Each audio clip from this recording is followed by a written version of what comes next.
ahora comprobando conexión y largamos a las 19 en punto. Otro vivo que va a ser realmente súper apasionante, súper interesante, se los puedo asegurar. Va a ser con el doctor Martín Rotella y ahora voy a empezar a enviar la invitación de Martín, autor junto con otros libros de la medicina reproductiva. Por supuesto, vamos a ver si viaja esta invitación lo antes posible, pero esto fue Hola, maravilloso. doctora, ¿cómo estás? ¿Cómo te va, Martín? Qué gusto de que nos encontramos muy, pero muy rápido tecnológicamente. No, Me bueno, parece buenísimo. Y hoy estuvimos practicando con algunas personas que habían entrado. Fue sí, gracioso. hoy la doctora me Martín, estoy estuvo asesorando porque, bueno, asesorando para hay, conectarme. hay ¿Cómo que estás? agradecer eso, que realmente me des tu tiempo y al mismo tiempo te estés entrenando en este Pero me fascinante mundo, ¿no? encanta. Yo habitualmente no hago muchos Instagram, así que bueno, este, para mí, bueno, es como un campo nuevo en la difusión de lo que hacemos. Así que bueno, me encanta, me encanta. Cada día Súper, hago más, súper. pero muy Por poquitos. eso. Pero vamos por ahí porque este es un tema fundamental. Vamos a la fertilidad en el nuevo paradigma. Primero te pido a ti, para yo no decir cosas incorrectas, que te presentes para todos los que nos van escuchando. Bueno, yo soy médico especialista en ginecología, en obstetricia, en endocrinología ginecológica y reproducción. A lo que yo más me dedico, casi les diría el 90% de mi tiempo, es a la medicina reproductiva. Bueno, también, bueno, soy docente de la Universidad de Buenos Aires, soy el director médico de un centro médico, donde además de hacer medicina reproductiva, bueno, tenemos otras áreas también. Y bueno, y soy médico interno de un hospital del gobierno de la Ciudad de Buenos Aires, del Hospital Ramos Mejías. Así que bueno, ahí los días miércoles también presto servicio en el servicio de obstetricia. Y también estamos de a poquito empezando con un consultorio de medicina reproductiva también en el Hospital Ramos Mejías, los días lunes, que eso estamos empezando ahora. Digo de a poquito porque bueno, es un trabajo que va a llevar seguramente mucho tiempo y bueno, y queremos que sea algo fantástico para la sociedad. Así que bueno, en eso estamos. Bueno, mis felicitaciones y mi queridísimo hospital, que fue el último que dejé de mi residencia de endocrinología. Así que sé que es un hospital también, escuela excelente.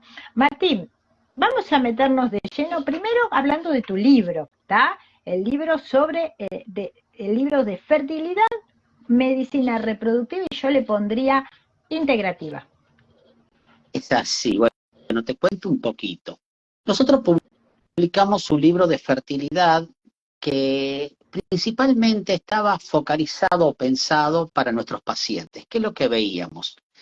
Que nuestros pacientes, cada día más curiosos y más interesados por conocer lo que les pasa, consultaban mucho, como ya sabes, al doctor Google y demás. Entonces nosotros dijimos, ¿por qué no escribimos un libro de medicina reproductiva con un buen soporte científico, pero con una escritura y una lectura fácil de entender para nuestros pacientes?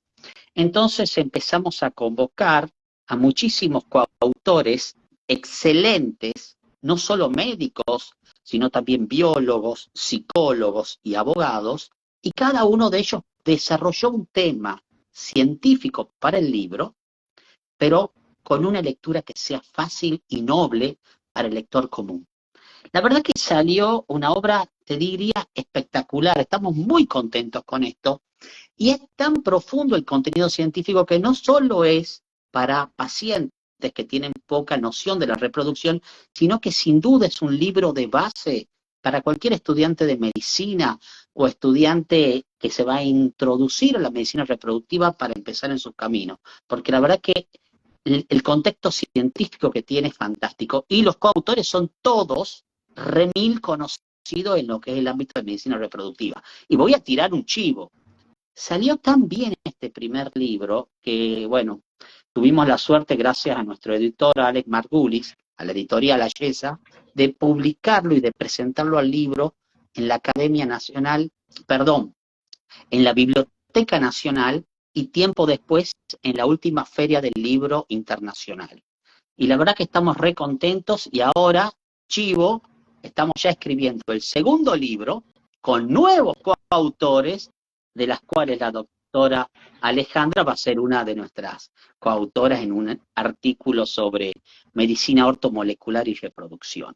Así que bueno, fíjense en el nivel de profesionales a los cuales convocamos. Bueno, gracias por este espacio. Pero para mí va a ser un honor y encantada de que estoy recibiendo pacientes en esta área que vamos ahora a charlar.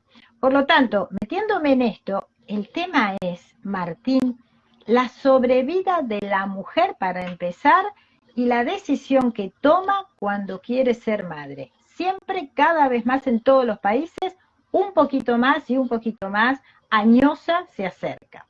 ¿Por qué es esto?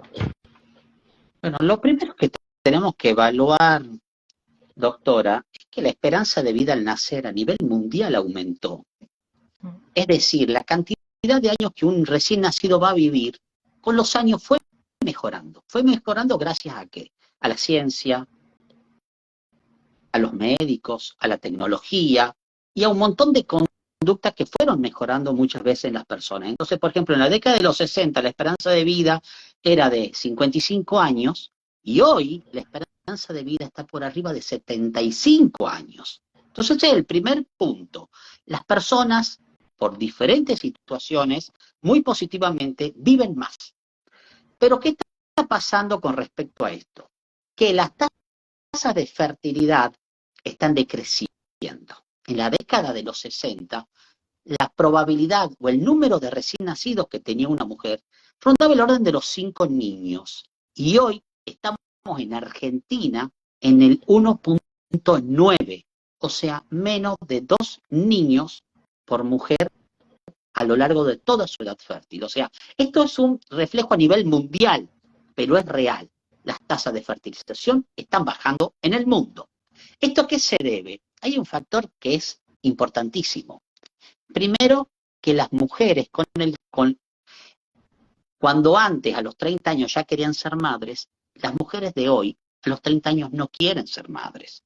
Las mujeres de hoy quieren crecer en lo profesional. Las mujeres de hoy quieren crecer en lo personal, en lo laboral, comprar la casa, acceder a un montón de situaciones y viajar. Entonces, cuando de repente van a consultar, porque ya quieren ser madres, ya están en lo que llamamos edad materna avanzada. Para diferentes sociedades científicas, la edad materna avanzada habla de esa mujer que va a buscar ese embarazo después de los 35 años. Bueno, la Sociedad de Ginecología y Obstetricia de Buenos Aires, OGIVA, es un poco más complaciente y nos dice, bueno, a partir de los 40 años. Pero la realidad es que el potencial de reproducción de la mujer empieza a decrecer ya a partir de los 35 años. Y la otra realidad es que el 30% de las mujeres que nos consultan por problemas de fertilidad ya tienen más de 30 años, más de 35 años. Con lo cual, este es uno de los principales problemas. Tenemos mayor esperanza de vida al nacer, vamos a morir mucho más grandes. Y a su vez, las poblaciones más jóvenes, donde la fertilidad está en su auge, no se quieren embarazar, y cuando nos consultan ya están en lo que se llama edad materna avanzada. Entonces, eso hace que las tasas de fertilidad vayan en decremento. Bien. En una mujer que nos viene a consultar, o te viene a consultar, por supuesto, arriba de los 35 años, yo creo desde nuestra área, humildemente, que podemos hacer mucho por ella si nos dedicáramos a la madre, estoy diciendo antes de embarazarse, a sus telómeros, a sus mitocondrias, a sus membranas plasmáticas, especialmente a la salud de su útero y a la salud de su endometrio. Creo que hasta ahí estamos de acuerdo. Pero mi pregunta realmente es, ¿qué puedo hacer yo por ese ovocito que ya nació y cumplió los años que cumplió? Realmente, si no se acordó antes de cuidar ese ovocito con el cual nació, y obviamente también dependió de cómo se cuidó la mamá en el embarazo de esa nena, porque ahí totalmente. se formó el ovocito, ahí está el punto, bueno, para que sepa qué tiene que hacer si tiene una bebita en su panza. El tema es, ¿se podrá hacer algo por ese ovocito? Totalmente. A ver, lo primero que le vamos a contar por ahí a las personas que nos están acompañando hoy es cómo se comporta la fertilidad en la mujer y muy puntualmente lo que es la reserva ovárica, es decir, la cantidad de folículos que van a ser, donde adentro se van a formar los futuros ovocitos que va a tener esa mujer. Como bien dijo la doctora, la mujer, ya desde la vida intrauterina de su mamá, ya tiene la dotación folicular con la cual va a nacer y después va a transcurrir toda su vida reproductiva. Es decir, esa dotación genética ya viene puesta desde el nacimiento. A diferencia de lo que es el factor masculino, el semen, que el hombre cada 60, 90, 120 días va recambiando sus espermatozoides. O sea, va haciendo nuevas células, nuevos espermatozoides. Esto es un dato importante. ¿Por qué? Por lo que decías vos, Doc. Hoy se sabe que los hábitos de vida, que el ambiente principalmente, va a condicionar mucho de cómo se van a expresar después nuestros genes. Es decir, nosotros cuando éramos chicos en la facultad, ¿qué nos decían, Doc? 75% somos genética y 25% somos vida. Y hoy sabemos que es al revés. Somos 75% ambiente y 25% genética. ¿Qué significa? Que si una mamá tiene un síndrome metabólico, un síndrome hiperandrogénico, dislipemia, obesidad, diabetes, insulinoresistencia, cuando logre el embarazo, ese ambiente metabólico ya empieza a producir modificaciones epigenéticas o improntas epigenéticas sobre ese bebé. Es probable que a lo largo de ese embarazo, esa mamá que tiene ese síndrome metabólico pueda tener mayor comorbilidad en este embarazo, mayor riesgo de hipertensión, mayor riesgo de diabetes gestacional, mayor riesgo de que el bebé sea más prematuro o de que sea un bajo peso al nacer.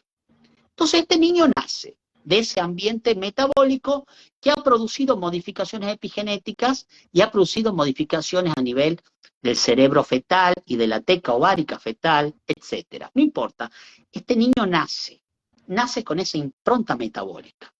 Ese niño, Te puedo por interrumpir para decirte, favor, ¿ese niño es una bebita o ese niño es un varoncito? ¿Qué pasa? una bebé, vamos a hablar de una bebita primero, Una nenita, claro. una nenita. Esa nena tiene más riesgos durante la infancia de tener una obesidad de la infancia. Después tiene más riesgo a lo largo de su evolución de tener un desarrollo de caracteres sexuales secundarios más temprano, más precoces. Telarca precoz, pubarca, que es vello púbico más temprano. De empezar después con su menarco, primera menstruación también más temprano. Son situaciones que ya vinieron marcadas desde ese ambiente metabólico de la mamá. Y esa niña después, cuando empiece su edad reproductiva, va a tener más probabilidad, estadísticamente hablando, de tener un síndrome metabólico o lo que también llamamos síndrome de ovario poliquístico. Y esa misma nena va a tener en su edad más adulta mayor riesgo de tener diabetes gestacional, hipertensión, dislipemia y de producir también esto a su próxima descendencia. Pero ¿qué es lo lindo de esto? Que si bien esta impronta epigenética fue marcada desde el ambiente uterino y materno, a esa niñita que la marcó un poquitito en su futuro, si esa niña mejora sus hábitos de vida, si esa niña se alimenta en forma saludable en la primera infancia, hace actividad física, buen control metabólico y crece en un ambiente equilibrado, puede modificar también esa misma epigenética que ya fue improntada por el ambiente donde se desarrolló ese embrión y puede evitar que se exprese. O sea, esto es O sea que fantástico. la nieta de esa abuela es probable que ya no tenga esa impronta porque la cambió la hija, que la heredó, comillas, no tan heredada, la adquirió en el embarazo y la puede cambiar. Totalmente. ¿no? Y la puede Eso cambiar. somos, Eso, o sea, la expresión de los genes van a ser la expresión del ambiente. Somos lo que nos rodea y cómo nos relacionamos con el ambiente, lo que vamos a poder expresar. bien. Y entonces nosotros hoy estamos conociendo muchas improntas bioquímicas que, como vos bien dijiste, si la nenita comenzó con buena alimentación, yo le agrego dieta antiinflamatoria, cetogénica, low carb, high fat, está en un ambiente no de hiperestrés, porque el estrés, aunque coma súper bien, puede llegar a alterar todo esto y darlo vuelta. Por supuesto, el equilibrio hormonal, tanto de suprarrenales como de tiroides, además de sus ovarios, en la infancia primera y en la pubertad también. Entonces, todo eso hace que esa ovogonia que se desarrolló, ovocito, un poquito alterado allá en la abuela, perdón, en la madre, ya no sea de esas características. Y cuando queda embarazada, cosa que en la Edad Media era como para los 14, ¿no? Entonces, Así es. ¿cómo cambió todo? Hoy ya cambió. Entonces, y es importante que lo analicemos, porque cuando en la Edad Media esa adolescente quedaba embarazada, tenía menos improntas del medio ambiente para la nieta. En cambio, si hoy queda embarazada, esa misma persona a los 36, 38, etcétera, la impronta de todos los golpes que recibió es mucho mayor. Entonces ahí nuestra tarea es que comienza con esa nena que estuvimos hablando y el desarrollo de esa mujer que va a decidir ser madre arriba de los 35, le cuidemos. Y por eso mi pregunta era, ¿puedo hacer algo por el ovocito? ¿Puedo hacer algo para que las membranas del ovocito se mantengan mejor? ¿Para que las mitocondrias del ovocito se mantengan mejor? No cambiaré el ADN, pero sí cambiaré, ¿está bien? Y ahí sí podemos estudiar. De eso va a ser mi capítulo del libro. O sea, puedo ayudar. El estilo de vida mejora la disminución del estrés oxidativo, la disminución de las alteraciones de la metilación del ADN. Todo lo que vos estás diciendo tiene un impacto directo en todas las células del cuerpo, en todas. Entonces, claro que cuanto más temprano esa persona tome conciencia de ese control metabólico, el impacto sobre sus células va a ser mucho mayor. Bueno, y de ahí estaba, doctora, cuando hablamos de edad biológica y edad cronológica. Exacto. No sé si te voy a expoliar tu tema. No importa. La edad cronológica es esa edad que dice el documento que tenemos cuando hemos nacido.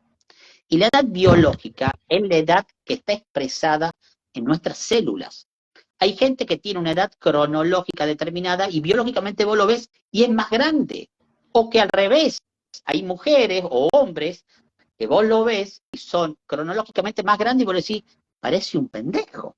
Bueno, hoy eso se logra por diferentes situaciones que tiene que ver con algo que vos hablas mucho, que es el acortamiento de los telómeros con el tiempo y la metilación del ADN. No importa. Yo creo que a la gente lo que le interesa saber es que para mejorar la edad biológica es determinante el estilo de vida. Las dietas, como dice la doctora, antioxidante o keto o dietas inflamatorias, la actividad física, pero no solamente, no ir a correr, sino la parte de cardio, la parte de isométrico, la parte de musculación, porque aumenta los receptores de insulina, o sea, hay un montón de cosas para hacer. Y después la cabeza, la parte del manejo del estrés, el manejo de las catecolaminas que estén bajas, el manejo del cortisol que esté bajo. O sea, cuando vemos esas pacientes que parecen más jóvenes, muchas de ellas tienen mejor estilo de vida. Y como ya le va a contar también la doctora, eso hasta hoy se puede cuantificar. Ya podemos medir la edad biológica de una persona para compararla con su edad cronológica. Eso a mí me encantó, poder medir y decir a una persona cómo está en su edad biológica, me encanta.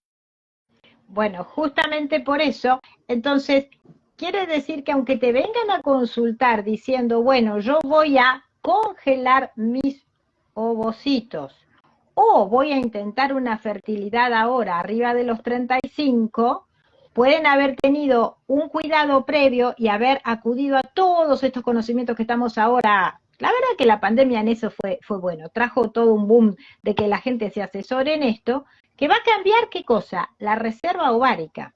¿Me podrías decir si hay algún ya observación o trabajo o algo que hable de esa diferencia entre estilo de vida y reserva ovárica, Martín? A ver, sabemos que todos estos marcadores biológicos, que es la dieta, la actividad física, la suplementación, mejora lo que es la biología en forma general. A nivel puntual reproductivo, todavía no hay trabajos que muestren, estadísticamente hablando, de que hay mayor número, que aumenta la reserva ovárica. No hay ningún trabajo todavía a nivel reproductivo que hable, por lo menos que lo haya leído en lo inmediato.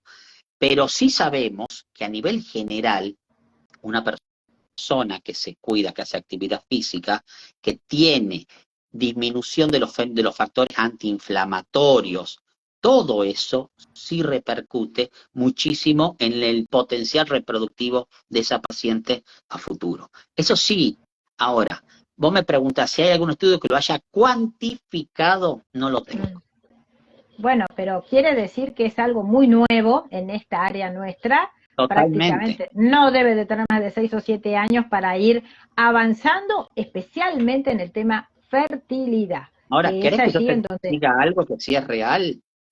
Cuando decime, vemos que con el paso del tiempo los hábitos tóxicos van afectando nuestras células, y dentro de estas células, las células que se van afectando también son las células germinales, los ovocitos, los espermatozoides. Esto es un dato real. Cuando estamos expuestos a radicales libres, a sustancias nocivas, a pesticidas, la calidad de nuestras gametas disminuye. De hecho, los mismos procesos inflamatorios crónicos alteran la calidad de nuestras gametas. ¿Y eso cómo se expresa? En las pacientes metabólicas, por ejemplo, obesidad, dislipemia, síndromes metabólicos, se expresa por mayor tasa de aborto. Mayor tasa de, cuando recuperamos ovocitos, muchos de los ovocitos que recuperamos son de menor calidad. Aún siendo pacientes jóvenes, como por ejemplo pacientes con síndrome de ovario poliquístico, cuando recuperamos los ovocitos, hay muchos ovocitos de descarte, menos tasas de maduración, asincronía en la maduración.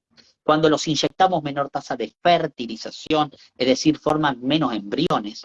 Cuando los dejamos en medio de cultivo, en cultivos prolongados, son mayor la cantidad de embriones que se van deteniendo. Todo eso tiene que ver con el ambiente metabólico. Y después, el embrioncito, cuando lo transferimos, las pacientes con síndromes metabólicos tienen mayor tasa de aborto, pierden más embarazos. ninguna duda porque el endometrio desde ya que va a estar alterado y de eso sí sabemos un poquito más. Ahora vamos a hablar de eso. Mucho. De endometrio sí sabemos cómo se compromete por los fenómenos inflamatorios, eso sí. Eso sí. Ahora, una cosa interesante que justamente había leído con esta oferta de ustedes que haga este capítulo, la zona pelúcida, la membrana que tiene que atravesar el esperma, dice que se altera por todo lo que acabas tú de decir y por lo tanto no puede seleccionar bien y hay casos de polisperma, o sea que entran más espermatozoides y eso puede llegar a determinar diferente número de cromosomas al final, ¿verdad? Sí, por lo general esos embriones, ¿qué es lo que decimos? Las pacientes con edad materna avanzada tienen una situación. Muchos de esos ovocitos por ahí no van a lograr la fertilización. A su vez, de los que logren fertilizar, estadísticamente hablando, vamos a hablar, por ejemplo, de una chica de más de 40 años, ovocitos propios. Estadísticamente hablando, más del 60-70% de esos embriones van a ser aneuploides o van a ser portadores de anomalías cromosómicas, de número, de estructura, no importa.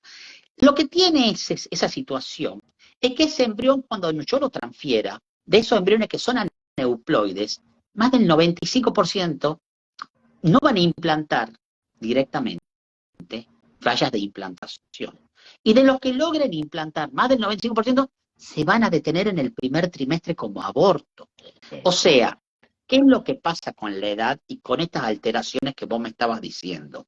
Que los embriones que se forman, la mayoría de ellos no van a terminar siendo nacidos vivos, porque en ese en ese camino a lo largo de su desarrollo hasta la implantación y de hasta ser un bebé o un embrión evolutivo, la mayoría de ellos se van a detener, más del 90%. Entonces, ese es el primer dato a tener en cuenta con respecto a las alteraciones de las gametas y fuertemente con la edad materna. Perfecto, entonces, ya sea por años, y por años, por supuesto, mal vividos, entre comillas, tóxicos, etcétera, o alguien que, aunque sea joven, ha recibido cierto nivel de toxicidad en Totalmente. general, no hablamos. Bueno, en ese caso, estaríamos proponiendo la ovodonación. A ver, primero vamos a contarle a las personas que nos acompañan, sí, a nuestros oyentes, ¿qué es la ovodonación? La ovodonación es cuando una mujer o una pareja, por diferentes situaciones, accede a un ovocito de una donante. Por lo general, estas donantes son pacientes que tienen más o menos entre 22, 25 y 30 años. Un punto de corte es más o menos de 35, pero es difícil que nuestras donantes tengan 35. Por lo general son chicas más jóvenes. ¿Por qué? Y ahí viene el primer punto, doctora. Porque la calidad de la gameta por edad, al haber estado menos expuesta a todo esto que venimos hablando, y a su vez las características genéticas de este ovocito que es más joven en tiempo, se supone que la genética y las organelas son de mejor calidad. Eso me da una posibilidad mucho más alta de formar embriones genéticamente normales o euploides, es decir, cromosómicamente normales, y uno estima que al venir de gametas de una donante joven, también sus organelas son de mejor calidad, como vos bien decías, las mitocondrias y todo lo que ese embrión va a necesitar para ir dividiéndose. Bien, ahora, ¿cuándo vamos a recurrir entonces a un tratamiento de ovodonación? Las respuestas son muchas. Una podría ser aquella mamá o aquella mujer que tiene más de 40 años, que hizo muchos tratamientos de fertilidad con ovocitos propios y pasó esto que yo te contaba, o que tenía ovocitos de mala calidad, o que no me formaba el embrión, o que a medida que el embrión evolucionaba se detenían y no implantaban, o que implantaban y sufrían abortos. Bueno, esa es una causa donde ya a las pacientes le empezamos a asesorar para seguir por el camino de la ovodonación. Otra causa, mujeres que por ahí no tienen más de 40 años, pero tienen insuficiencia ováricas tempranas o insuficiencia ováricas precoces. También es una indicación para hacer lo que es una ovodonación. ¿En qué otro caso? A veces, cuando las pacientes son jóvenes y aún así no logran el embarazo y hacemos estudios genéticos y vemos que los embriones que se producen reiteradas veces son aneuploides o genéticamente anormales, también puede ser una opción la ovodonación. Estoy hablando de cosas, a veces, esas pacientes jóvenes, cosas muy puntuales, son pacientes que tienen problemas genéticos como translocaciones, y hacer por ahí un estudio genético al embrión muy puntual es muy, muy costoso. Por ahí esa también es una opción para que la paciente pueda hacer una ovodonación. Bien, entonces, ¿qué hace la paciente? Lo que hacemos nosotros es, se busca la donante que coincida fenotípicamente con la paciente que va a hacer el tratamiento, se busca que tenga las mismas características fenotípicas, a esa donante la estimulamos y recuperamos los ovocitos. Y a esos ovocitos los vamos a inyectar, depende. Si esta paciente tiene una pareja masculina, lo podemos inyectar con el semen de la pareja. Y si no tiene pareja, podemos recurrir a un banco de semen y inyectar en los ovocitos con banco de semen. ¿Qué hacemos? Formamos el embrión y ahora sí le tenemos que transferir este embrión a esa pacientita. Y acá viene la parte de la cual te encargas vos, de cómo me la preparas vos a esa paciente que tiene 41, 42, 45, 47, 48 años, para que en su útero yo pueda transferir este embrión y que este embrión se pueda implantar. ¿Por qué? Las tasas de embarazo por ovodonación son muy altas. Estamos hablando de tasas de embarazo por arriba del 45-50%, con tasas acumuladas del 70-75%. O sea, es muy, muy buena la tasa de embarazo por ovodonación. ¿Por qué? Porque hemos reemplazado esos cromosomas que estaban ya más envejecidos por edad y esas organelas que también estaban más envejecidas, y eso hace que el número de embriones euploides aumente. Entonces eso me aumenta la tasa de embarazo. Pero también es importante que la paciente que va a recibir ese embrión esté bien, clínica y metabólicamente. Por eso, cuanto más nosotros podamos hacer por esa paciente para el momento de su transferencia, es lo ideal. Perfecto, de eso sí nos vamos a encargar, de vuelta hablando de membranas plasmáticas, de neurotransmisores, de mitocondrias, de matriz intercelular, de todo eso nos vamos a encargar. Y de microbiota a la cabeza, que ahora vamos a hablar un poquito de eso. Pero entonces el capítulo que yo lo veo a futuro es que le dediquemos algo de tiempo en la preparación, aunque la chica joven sea la donante y que su juventud me asegure esa euploidía, la tenemos que mantener antiinflamada. Total. La tenemos que entregar a la extracción del óvulo lo mejor posible. Y ahí tenemos otro capítulo también. Epigenética en ovodonación. Exactamente. Yo te cuento qué pasa. Cuando nosotros ya hace muchos años atrás hablábamos de ovodonación, era un tema que era difícil de argumentar, porque no teníamos muchos argumentos para aquella paciente que decía, pero los cromosomas no van a ser míos, pero la genética. No teníamos muchas herramientas científicas para explicarle que iba a ser tan madre como otra madre. ¿Por qué? Porque le hablábamos del vínculo, de llevar adelante el embarazo, de la alimentación, bien, pero todo en forma empírica. En el año 2015 aparece un estudio que fue hecho en un centro de fertilidad de España muy grande, el IBI, el Instituto Valenciano, donde empiezan a hablar de la epigenética sobre la ovodonación. ¿Qué es lo que ellos vieron? Que muchas de estas mamás que habían hecho tratamientos de ovodonación tenían hijos que eran muy parecidos a ella. Entonces ellos se preguntaron, ¿qué está pasando acá? Que hay tanta similitud en los hijos que aún habían provenido de ovodonación. Hicieron un estudio en ratones, bueno, etcétera, y ¿qué empezaron a ver? Que hay una comunicación entre la mamá y el embrión desde el momento que el embrión llega al vientre materno. Hay una comunicación química. Hay vesículas con moléculas de ARN que rodean ese embrión y le mandan vesículas con información genética de la mamá al embrión. Hay un intercambio de moléculas, de genes, que si bien no va a modificar el genoma, pero sí va a determinar esa comunicación, cómo se van a expresar los genes de ese bebé. Por eso determina cómo ese hijo va a depender de su madre, de ese vientre materno, de esa alimentación, de ese intercambio de material, de ARN, de vesículas cargadas de nutrientes. Hay una comunicación real entre el útero gestante y el embrión, que va a determinar ese embrión, el futuro de ese embrión. Y así decimos que un mismo embrión transferido en dos vientres son dos seres distintos. En dos ambientes son dos seres distintos. Porque como te dije al principio, somos un 75% el ambiente. Solo el 25% es la genética dura.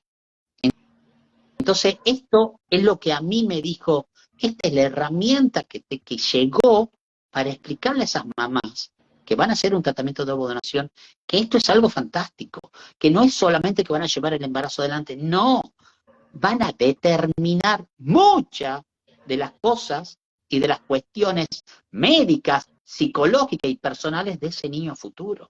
En una palabra, las van a heredar. No podemos decir que no son la heredables. ¿Sí? Cambio epigenético heredables. Claro, no, entonces... no es, por eso digo, no es una mutación, no vamos a modificar el genoma, no, eso no. Pero van a producir cambios epigenéticos que son heredables, claro que sí. Y que, excelente, como yo te dije, que... no, sí. No solo lo malo, no solo lo bueno se va a heredar, también vale. se puede heredar lo malo. Por eso nosotros decimos, si la mamá que va a llevar adelante el embarazo tiene un ambiente hiperandrogénico, metabólico, dislipémico, está estresada, grita todo el día, y viste, ese bebé va a tener toda esa impronta. Y después, bueno, dependiendo del ambiente de su primera infancia, el desarrollo puberal, etcétera, se podrán o no expresar.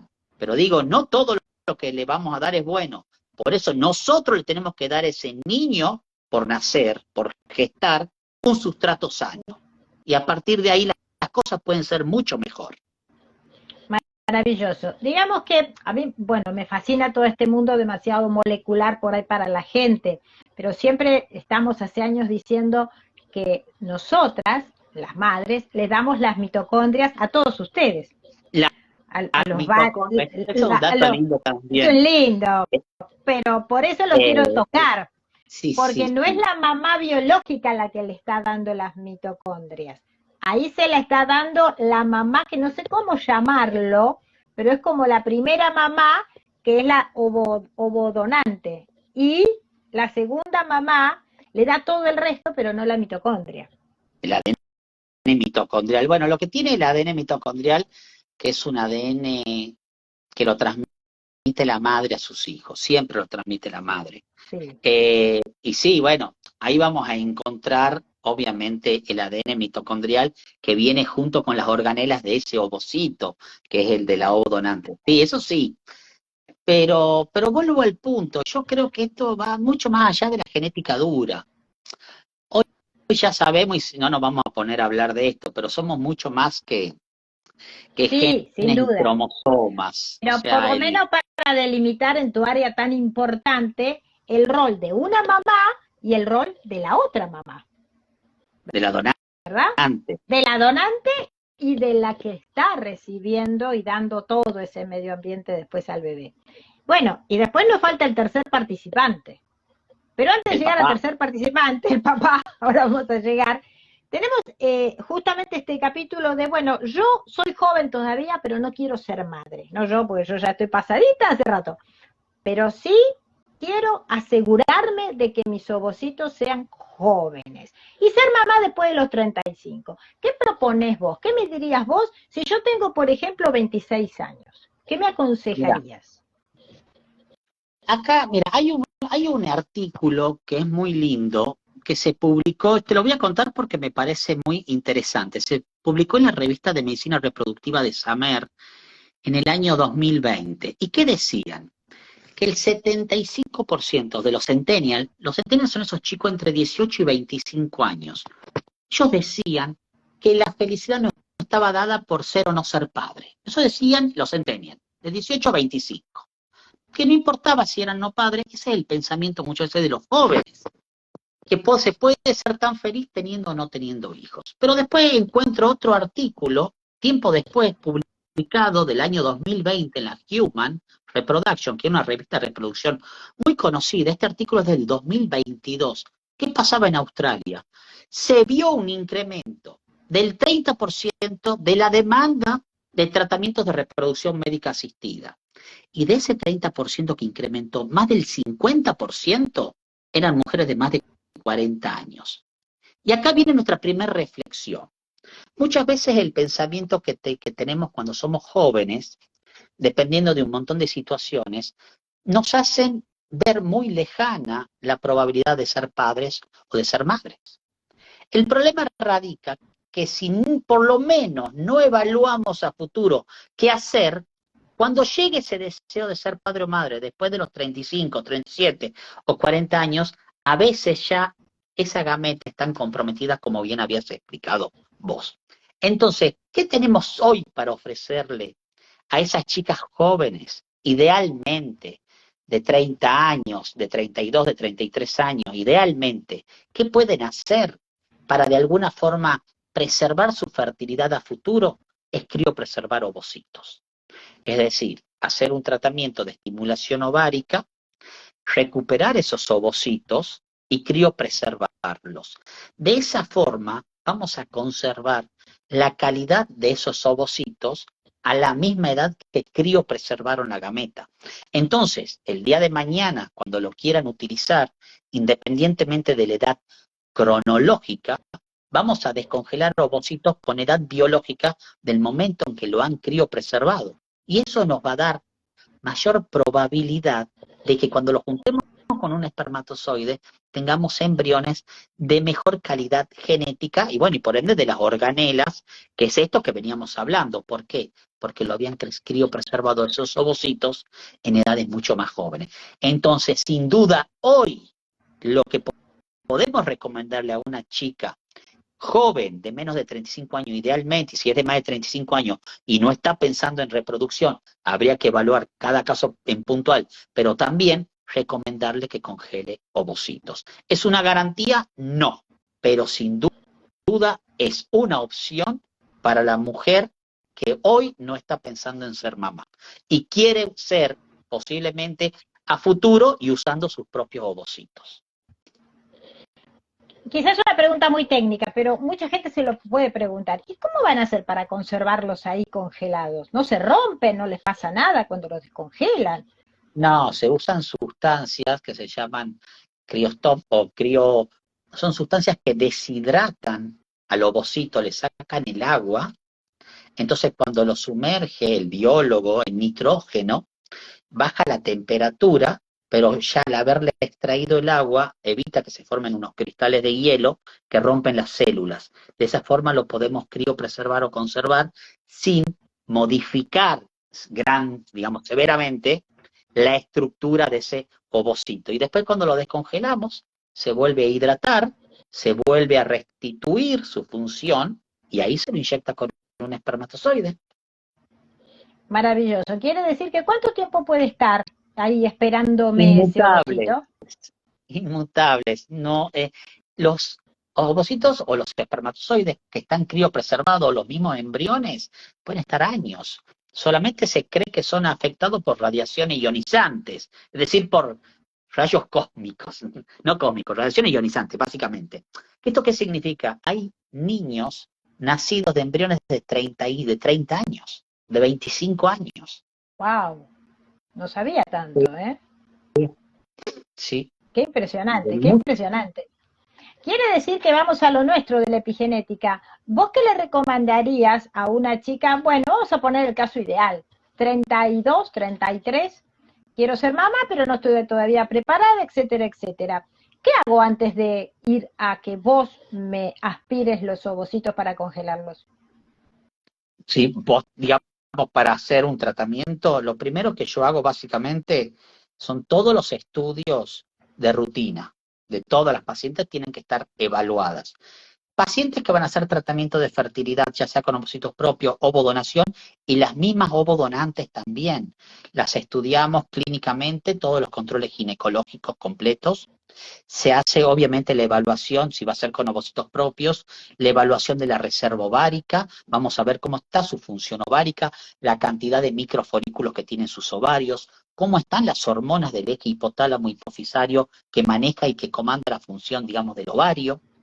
Vamos a pedir, obviamente, todos los estudios de sangre, serologías, perfil glucémico, evaluaremos las tiroides también, y lo que no es una conducta que se suele hacer de rutina, pero sí creo que es de buena práctica. Además, muchas sociedades cada día lo recomiendan más, es el estudio genético de quienes van a aportar las gametas, el cariotipo, básicamente la parte citogenética de la genética de cada uno de los individuos que van a aportar las gametas. Porque lo que yo le digo a mis pacientes, es de buena práctica saber que tus gametas, que tu ovocito, que tu espermatozoide, parte de una estructura genética euploide, cromosómicamente normal. Hombres 46X y mujer 46XX. De ahí partimos. ¿Por qué? Porque a veces hay algunas condiciones cromosómicas, es baja la frecuencia, 3 al 5%, es muy baja, pero puede pasar que haya algún paciente que tiene alguna translocación. Entonces, como no tiene pérdida de material genético, vos lo ves fenotípicamente y no hay modificaciones fenotípicas. U otras alteraciones cromosómicas como pérdidas de material genético, donde puede haber algunas alteraciones fenotípicas, pero muy mínimas, como los Klinefelter o las nenas que tienen, por ejemplo, monosomía del X como un síndrome de Turner. Entonces, si bien son pocas las veces que hay causas genéticas cromosómicas, también es de buena práctica, por las dudas, si se puede, hacer un cariotipo. Yo lo pido de rutina el cariotipo, No siempre a me quien parece. pone el semen y a quien pone el ovocito. Y no le diríamos a partir de toda esta época tan revolucionaria con la epigenética, prepárate antes y la preparación sea un violín en la parte de inflamación, para lo cual Bueno, nosotros vamos este, a ir este es en esa un dirección. dato, ese es un dato fundamental. Mira, vos sabés que ayer salió justo una publicación en una revista española muy conocida y que habla de la urgencia. Los pacientes cuando son jóvenes no piensan en que van a ser papás ni mamás, muchas veces, y pasa que cuando llegan ya son más grandecitos y llegan con urgencia. Entonces no quieren esperar. Entonces uno le dice, bueno, tomémonos unos meses, 3 meses, 4 meses para ponerte a punto. Pero pues por lo que dice este artículo, muy lindo, después te lo comparto, los pacientes mucho no quieren a veces esperar tiempo para iniciar sus tratamientos de reproducción. Entonces, ¿cuál es el consejo que le tenemos que dar, creo yo? Empezar a mejorar los hábitos de vida lo más temprano posible. Empezar a hacer actividad física, empezar a tratar la nutrición lo antes posible. ¿Por qué? Porque cuanto mejor estés al momento de iniciar esa búsqueda de embarazo, más probabilidades de que el tratamiento de fertilidad funcione. Así que sin duda lo que vos decís es 100% correcto. Hay que fomentar y fortalecer a todas estas mujeres y hombres a que mejoren los estilos de vida y llegar lo mejor posible. Ahora, bien, si llegó la paciente con un síndrome metabólico, por supuesto que el consejo es no te embaraces hasta que no corrija el síndrome metabólico, hasta que no me baje 10 kilos mínimo del 10% del peso corporal, hasta que no corrija la insulinoresistencia, hasta que no corrija la inflamación. ¿Por qué? Porque si se embaraza en ese ambiente, no solo va a poder modificar la epigenética del bebé, sino que va a aumentar los riesgos obstétricos, hipertensión, diabetes. No, eso, eso lo habíamos dicho al principio y es así. Yo lo que digo es, lo nuevo, uy, hola, está yéndose la señal. Hola. Yo te Ah, tengo bien.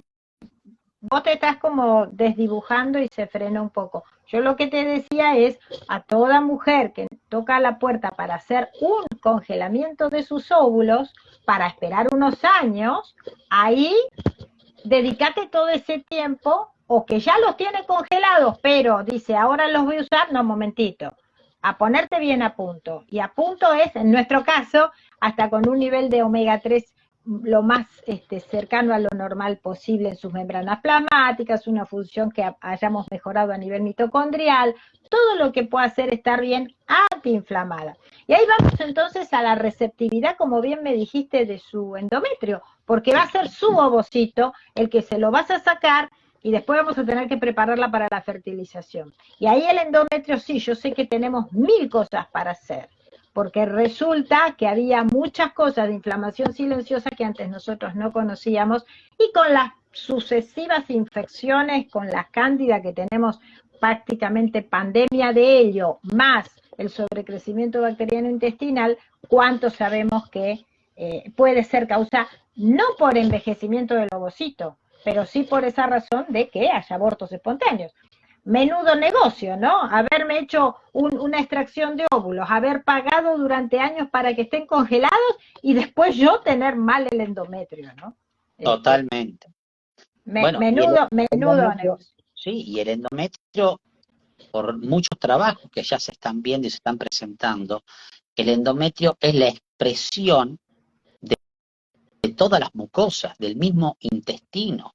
Si tenemos un intestino inflamado, si tenemos un intestino permeable, eso se traduce y se expresa después en el endometrio. Un endometrio inflamado es un endometrio que tiene más riesgo de fallas de implantación o de abortos recurrentes, y la inflamación crónica produce en el endometrio lo que se llama una senescencia, se apaga y produce Claro. fallas recurrentes de implantación. Son esas chiquitas que se embarazan y lo pierden, se embarazan y lo pierden, se embarazan y lo pierden y de repente no se embarazan. Y dice, pero ahora no me embarazo, antes por lo menos me embarazaba. Bueno, esa inflamación que al principio era aguda, que producía abortos, hoy por la cronicidad, ¿qué hizo el endometrio? Se apagó. Ya no quiere perder más embarazo por una cuestión de adaptación, ¿no? No vamos a empezar a hablar de de mecanismos de adaptación humanas. No, no, pero digo, es un mecanismo ya de defensa. El endometrio se apaga porque está tan inflamado que no puede recibir ese embrión. Entonces, sí, las inflamaciones crónicas son totalmente contraproducentes en lo que es la reproducción. Entonces hay que trabajar sobre los fenómenos inflamatorios e infecciosos, totalmente. Y ahí le quería mandar un saludo a las chicas de Microgénesis, ¿no? Porque ellos han Sí, trabajado ellas trabajan tanto, mucho con esto. por eso también escribieron el libro en el capítulo en tu libro, y realmente cómo se vio la epigenética de la respuesta inmunológica. Es decir, a un mismo, vamos a llamar, infección intestinal por un mismo germen, la respuesta de la inmunidad va a variar de persona a persona. Eso es impresionante, ¿no? Bueno, eso es lo que están ahora describiendo las doctoras de microgénesis y otros muchos artículos más, que no todo es igual para todo el mundo. O sea, esto es lo que le llamamos el tratamiento personalizado. ¿Cómo va una inflamación, un microorganismo a producir una alteración en tu cuerpo? Seguramente y muy probablemente no es la misma que en otra persona. Y la forma de tratar tampoco es la misma. Nosotros venimos de esa medicina que más o menos todo lo tratamos con lo mismo. O sea, a tal bichito le damos tal antibiótico y a todos más o menos igual. Bueno, no es tan así. Hoy estamos llevando una medicina mucho más personalizada, mucho más estudiada para cada caso y para cada paciente en puntual. Y eso tiene que ver con lo que vos decías, cómo esta inflamación, este microorganismo te está afectando a vos y no lo afecta de la misma manera a la otra persona. Y la forma de Exactamente. tratar va a ser distinto. Totalmente, porque la respuesta inmunológica, que pareciera que sí, realmente fuera absolutamente individual, atacó a una al endometrio y le hizo abortos a repetición, y a la otra no. Totalmente. Y a la otra. Totalmente. Esto es una maravilla. Pero esto se estudia. Lo que quería darle a conocer a la población es Sí, que sí, esto sí, se está hoy, estudiando, hay estudios para receptividad endometrial. Vuelvo al punto. Acá yo a veces siempre digo, no quiero confundir a los pacientes cuando me vienen a preguntar sobre receptividad endometrial. Hay un dato que es real. Acá lo más importante, no te voy a decir un porcentaje, pero lo más importante es la euploidía genética. Tenemos que partir a partir de un embrión genéticamente, cromosómicamente normal. Después también van a ser muy importantes todas aquellas estructuras que rodean esos cromosomas de ese embrión euploide, que son las organelas, que eso va a depender de lo que vos decís, de la edad biológica y de cómo nos cuidamos. Pero, ahora sí, a veces pasa que tenemos embriones euploides de buena calidad, cromosómica, y los transferimos y aún así no implantan. Y ahí es donde ahí vamos a decir, bueno, ¿qué está pasando en la receptividad? Pero por eso yo a veces le digo a mis pacientes, dice, Martín, me quiero estudiar el endometrio porque hice 4 tratamientos y no me estoy embarazando, los perdí. Y la pacientita, partimos de una paciente con ovocitos propio de 42 años. Entonces yo me siento y le digo, bueno, espera, por ahí no es tanto el endometrio, si no lo estudiaste los embriones, lo primero que tenemos que pensar que esto tiene que ver con la calidad embrionaria. O sea, entonces, si bien la receptividad es fundamental, primero tenemos que partir de una euploidía embrionaria y de buena calidad de organelas embrionarias. Y después sí, el endometrio sin duda en las pacientes inflamadas, con abortos recurrentes, de embriones sanos, etcétera, es un tema a investigar, muy fuerte. maravilloso, porque es un camino enorme para nosotros. Vamos a la Sí, y el frutillita de la futuro, ¿no? torta. No, más vale. A mí me encanta que vengan para prepararse para eso, porque siento yo que estoy haciendo una medicina preventiva también, con muchísimas cosas que le pueden pasar a futuro a esa mamá. Y no solo por ser mamá, sino por su sobrevida. Frutillita de la torta. Responsabilidad de los papás. ¿Qué Bueno, pueden hacer? ¿Cómo van a colaborar a ver, el tema del con esta factor, ¿no? fertilidad? Yo siempre digo, cuando vamos a hablar de un tratamiento de reproducción tenemos que estudiar los dos factores. Yo siempre me siento, cuando viene una pareja me refiero, me siento y le digo, bueno, acá hay que estudiar los dos factores por igual, al mismo tiempo. Si bien la medicina reproductiva le dio mucho más hincapié al estudio del factor femenino, por eso sabemos tanto de la edad materna avanzada, sabemos tanto de las aneuploidías por alteración por edad materna, etcétera. Al hombre medio que no lo hemos estudiado tan en profundidad, pero sí sabemos que estos mismos hábitos de vida, el tiempo en sí, también afecta la calidad de las gametas masculinas. ¿Qué pasa? A diferencia de la mujer, como habíamos hablado al principio, los hombres permanentemente van haciendo lo que es la espermatogénesis, van produciendo espermatozoides nuevos, cada 60, 90, 120 días hay poblaciones nuevas de espermatozoides que van recambiando y que son nuevos. Bueno, estos espermatozoides en ese recambio tienen más chance de haber espermatozoides que sean sanos, porque no es tanto el tiempo que están expuestos a todos estos hábitos de vida, radicales libres, hábitos tóxicos, etcétera. Pero ¿qué pasa? A medida que estos pacientes se van haciendo más grandes, ese recambio celular también se va sumando alteraciones epigenéticas que también son transmisibles. Entonces se ha visto y se están haciendo estudios más fuertes de que la edad paterna también tiene un impacto en la reproducción. Por todo esto que venimos hablando. ¿Impacto en qué? Cuando inyectamos ovocitos, menor tasa de fertilización, forman menos embriones.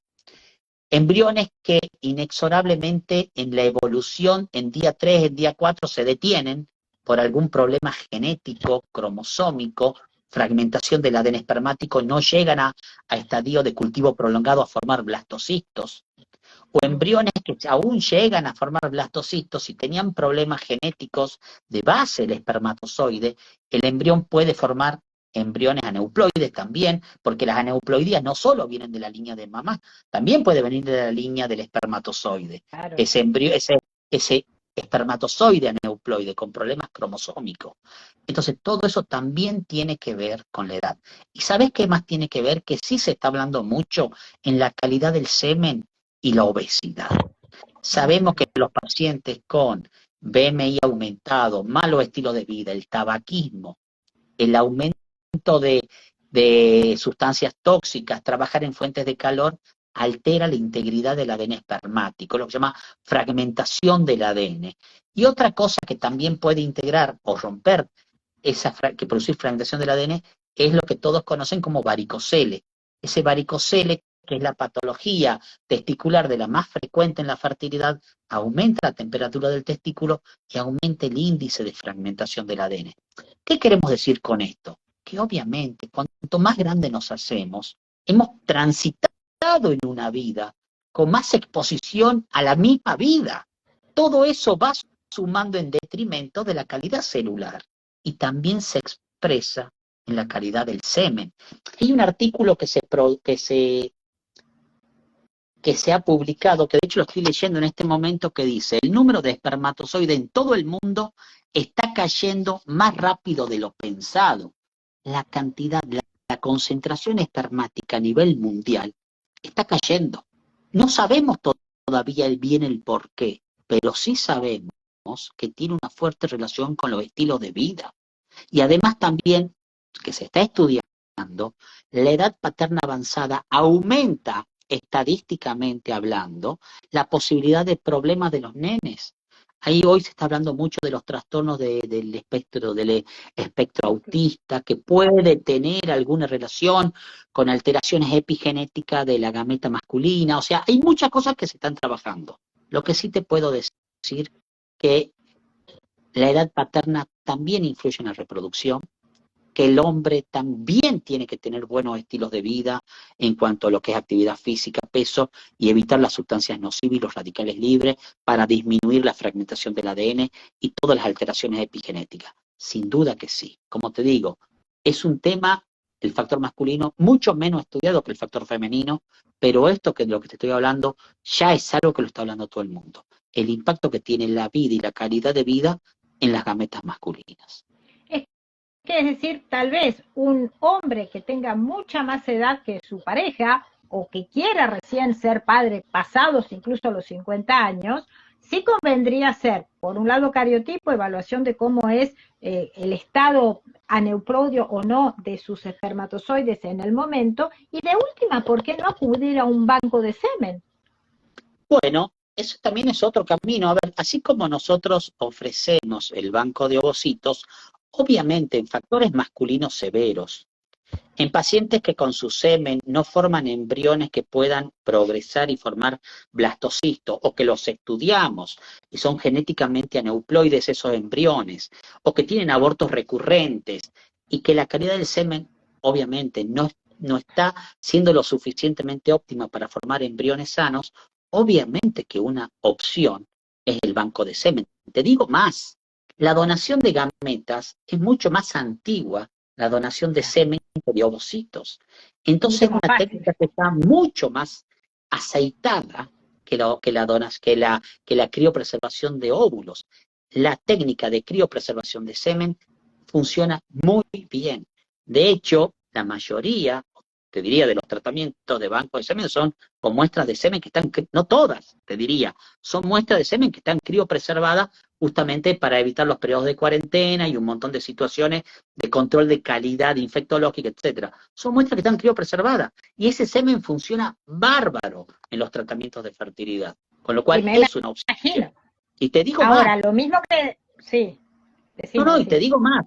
Hasta hoy ya se está pensando que aquellos pacientes varones que también quieren diferir la reproducción o que realizan actividades físicas que son, digamos, peligrosas o que tienen trabajos que están sometidos a situaciones gonadotóxicas, se les está recomendando que pueden criopreservar semen también. Es decir, pacientes deportistas de alto riesgo, ciclistas o que trabajan en fuentes de calor o con radiación ionizante, etcétera, se les puede recomendar sin problema que se acerquen a los bancos de semen o a los centros de fertilidad y que criopreserven semen. Son células que si el día de mañana no las utilizan, no pasa nada, se las pueden descartar, son células. Exactamente, pero también estamos a la par con respecto al trabajo nuestro. Pónganse en contacto con todos los que queremos mejorar la calidad de cada una de nuestras células, hasta la medición de los telómeros. Decime si yo me equivoco, pero leí algo sumamente interesante con todo esto, es que los telómeros del esperma del padre determinan la longitud de los telómeros del embrión. No. Es decir, yo dije, la mamá da la mitocondria, pero me dio la sensación de que era que el papá da, en función de sus telómeros, la longitud de los telómeros del embrión. No sé si estoy equivocada. Yo te voy a decir, a ver, no dentro puramente de la genética, eso por ahí se lo tenemos que preguntar más profundamente a un genetista. Pero lo que sí vimos, de hecho lo podemos invitar a Gabriel, que es un genetista con el que yo trabajo, que es excelente. Lo que sí se sabe en esta espermatogénesis, que a medida que van produciéndose espermatozoides nuevos, por diferentes situaciones pueden ir produciéndose alteraciones en la metilación del ADN espermático, que son heredables a futuro. O sea, que la edad paterna y a medida que las células se van dividiendo, se van multiplicando, pueden ir sufriendo errores de metilación y también los telómeros, a medida que las células se van dividiendo, se van acortando. Eso sí sabemos, el envejecimiento celular se acompaña de acortamiento de los telómeros. Eso hace, el telómero es como un capuchón que protege el material genético.